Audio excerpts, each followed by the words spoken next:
Good afternoon everyone. So today let's start with our question number 2 of exercise 4.1. Represent the following situation in the form of quadratic equations. ठीक है, हमें कुछ नीचे situations दी हुई हैं, नीचे, उसे हमें quadratic equations के फॉर्म में बस रिप्रेजेंट करना है. First part of the question, the area of a rectangular plot is 528 metre square. मतलब एक रेक्टेंगुलर प्लॉट है जिसका एरिया कितना दिया है, 528 मीटर स्क्वायर. ये सीधे सीधे उन्होंने एरिया दे दिया है. The length of the plot in metres is 1 more than twice its breadth. Question बोलता है जो लेंथ है प्लॉट की वो उसकी ब्रेथ का अगर हम ट्वाइस कर देते हैं. ध्यान से सुनिएगा, जो लेंथ है रेक्टेंगुलर प्लॉट की अगर हम उसकी ब्रेथ का ट्वाइस कर देते हैं, और उसमें अगर हम 1 ऐड कर देते हैं तो that will be our length. ठीक है, so let's check it out. Okay, so as you can see I have mentioned the given over here area of rectangular plot 528 metre square. अब हमें पता है क्वेश्चन में हमें ना लेंथ दी हुई थी ना ब्रेथ दी हुई थी. मैंने सपोज कर दिया है let the breadth equals to x metres. ये मीटर्स लिखना ज़रूरी है, सिर्फ m मत लिखिएगा क्योंकि इसमें आप खुद कंफ्यूज हो जाएंगे. This will not work. x metres लिखिएगा. और हमने ब्रेथ सपोज कर ली है तो according to question therefore length equals to 2x + 1 metres. अब 2x + 1 क्यों? क्योंकि क्वेश्चन में ही गिवन था कि जो ब्रेथ है, जो लेंथ है वो ब्रेथ का अगर हम ट्वाइस कर देते हैं, तो ये ट्वाइस कर दिया, और अगर उसमें हम 1 ऐड कर देते हैं तो that will be our length. ठीक है, तो दिस इज़ आर लेंथ और इसको भी मैंने मीटर्स में यहाँ पे लिख दिया. Now according to the question अब इसको फ्रेम करते हैं. Area of rectangular plot equals to length multiply by breadth. Rectangle का एरिया का formula length multiply by breadth. अब हमें रेक्टेंगुलर प्लॉट का एरिया दिया हुआ था 528 मीटर स्क्वायर. ठीक है, वो हमने मेंशन कर लिया है. लेंथ हमने मेंशन कर ली है 2x + 1 एंड ब्रेथ हमें जो x मीटर्स दी हुई थी वो भी हमने यहाँ मेंशन कर ली है. व्हाट वी विल डू, ये x यहाँ दोनों से मल्टीप्लाई हो जाएगा तो it will become 2x² + x. 528 वैसे ही चलेगा.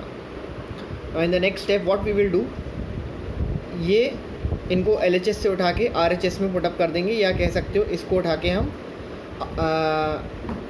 RHS में पुटअप कर देंगे. लेफ्ट LHS को उठा के हम RHS में पुटअप कर देंगे. तो what I have got 2x² + x - 258 = 0.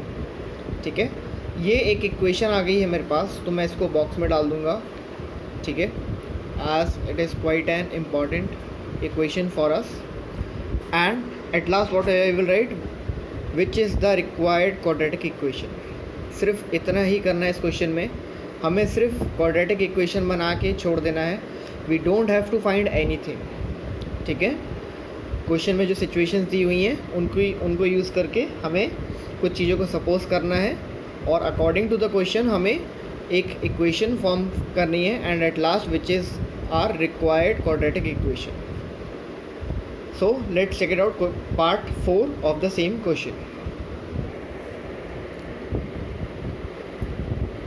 A train travels a distance of 480 kilometre. ठीक है, एक ट्रेन है, उसने टोटल डिस्टेंस कितना कवर किया है, 480 kilometres. At a uniform speed, मतलब एक सेम स्पीड पे उसने इतना डिस्टेंस कवर किया है. मतलब इस पूरे डिस्टेंस में ट्रेन की स्पीड सेम थी, ना कम हुई ना ज़्यादा हुई. If the speed had been 8 km/h less. अब क्वेश्चन बोलता है कि इतना डिस्टेंस कवर करने में जितनी भी उसकी स्पीड थी, अगर उससे 8 km/h कम स्पीड होती, ठीक है, तो then it would have taken 3 hours more to cover the same distance. तो फिर क्वेश्चन बोलता है कि जो अगर 8 km/h स्पीड और कम होती, जो यूनिफॉर्म स्पीड थी, अगर उससे इतनी स्पीड और कम होती तो ट्रेन को 3 hours और ज़्यादा लगते इतना डिस्टेंस कवर करने में. ठीक है, मान लेते अगर इतना डिस्टेंस यूनिफॉर्म स्पीड में 5 आवर्स में उसने कवर किया है, तो फिर 8 आवर्स में कवर करती, क्योंकि 3 और ऐड हो जाता।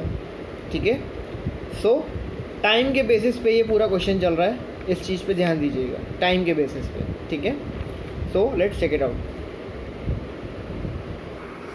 Okay, so first of all we have written that formula which we will be using in this question, distance equals to speed multiply by time। ठीक है, इस फॉर्मूले को हम काफ़ी तरीके से तोड़ मरोड़ के हम यूज़ करेंगे। ठीक है, अब सबसे पहले हमने गिवन लिखा distance travelled by train equals to 480 kilometres, ये टोटल हमें डिस्टेंस दिया हुआ था। अब हमें कहा था यूनिफॉर्म स्पीड पे वो ट्रैवल कर रही है, बट हमें स्पीड तो नहीं दी हुई थी, तो हम लिखेंगे let the speed of the train equals to x kilometre per hour. हमने ये स्पीड को x सपोज कर लिया है।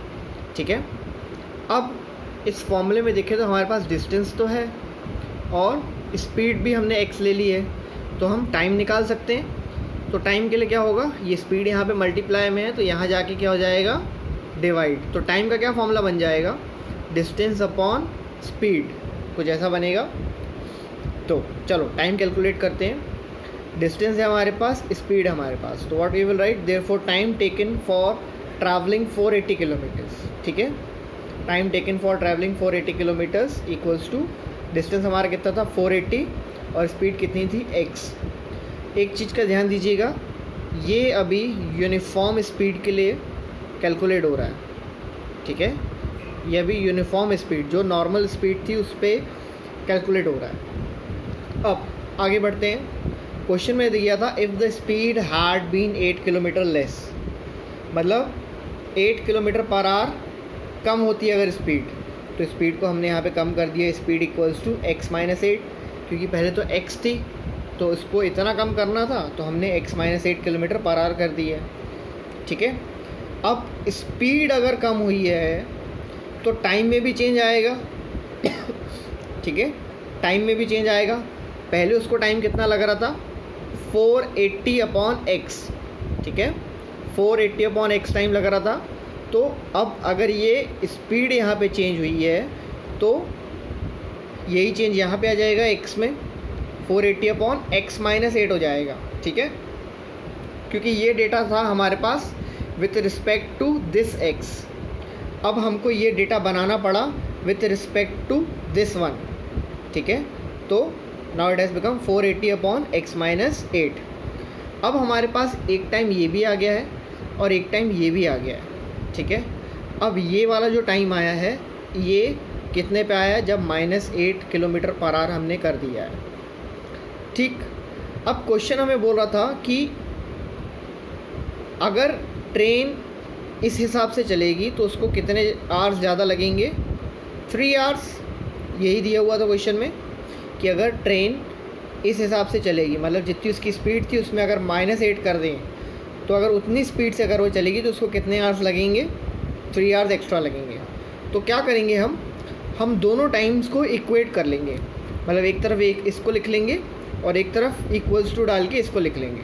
ठीक है, तो what it will become, 480 upon x equals to 480 upon x minus 8। ठीक है, ये दोनों टाइम को मैंने इक्वल्स टू में लिखा है। अब देखा जाए तो डिस्टेंस तो यहाँ पे भी सेम है, 480 था, 480 किलोमीटर। ठीक है, और ये भी यहाँ पे भी 480 किलोमीटर ही ट्रैवल कर रही है, बट यहाँ पे टाइम कितना ले रहा है ये, और यहाँ पे टाइम कितना ले रहा है ये। अब क्वेश्चन बोल रहा था कि जो नॉर्मल उसको टाइम लगा है उससे कितना ज़्यादा लेगा वो, 3 आवर्स एक्स्ट्रा लेगा। ठीक है, तो इक्वेशन क्या फॉर्म हो जाएगी, 480 अपॉन x प्लस 3, ये हमने 3 आवर्स एक्स्ट्रा कर दिए हैं, equals to 480 upon x minus 8। ठीक है, ये कम वाली स्पीड का टाइम आ गया। Now what we will do, transposing करेंगे, this 3 will go on the RHS and 480 upon x minus 8 will come on the LHS। All this is rough work. ठीक है, तो इसको हम सेपरेट रखेंगे, this and this part and this part, this is all rough आपको समझाने के लिए। सो यहाँ तक हम आ गए हैं, अब इसको चेक करते हैं क्या करना है।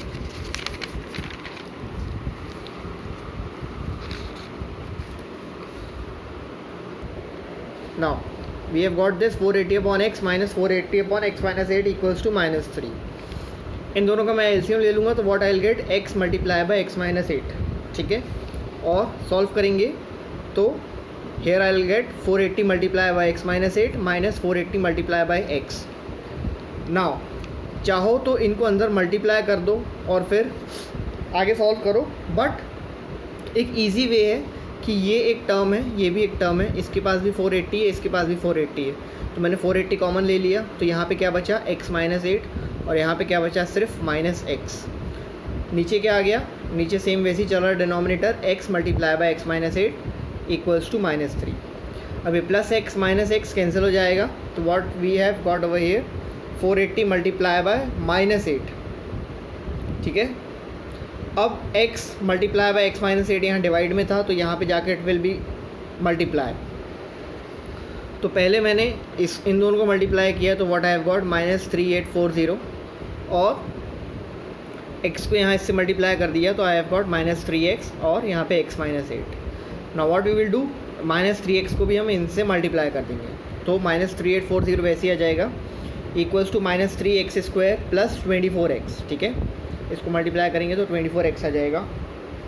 अब ये टर्म माइनस में है तो इन सबको हम उठा के LHS में ले आएंगे तो it will become positive 3x² minus 24x minus 3840 equals to 0. अब चाहो तो क्वेश्चन को यहाँ पे भी वाइंड अप कर सकते हो, बट इट्स बेटर कि पहले चेक कर लो कुछ कॉमन तो नहीं निकल रहा है. तो 3 कॉमन निकल रहा था तो यहाँ पे मेरे पास बचा x² माइनस 8x माइनस 1280. ठीक है, अगर इसमें से हम 3 कॉमन निकालेंगे तो this much will be left equals to 0. 3 यहाँ मल्टीप्लाई में है तो on the other side it will be divide. अब हमें पता है 0 अपॉन एनीथिंग इज़ 0, तो एट लास्ट ये सेम इक्वेशन यहाँ पे कॉपी हो गया है और what we have got x² minus 8x minus 1280. ये एक इक्वेशन आ गया है तो मैं इस इक्वेशन को बॉक्स में पुटअप कर दूंगा so that the examiner can easily catch hold of it. And at last what I will write which is the required quadratic equation, मतलब यही क्वाड्रेटिक इक्वेशन क्वेश्चन में हमें निकालनी थी. That's all for today. The remaining 2 parts are homework. Thank you, have a nice day.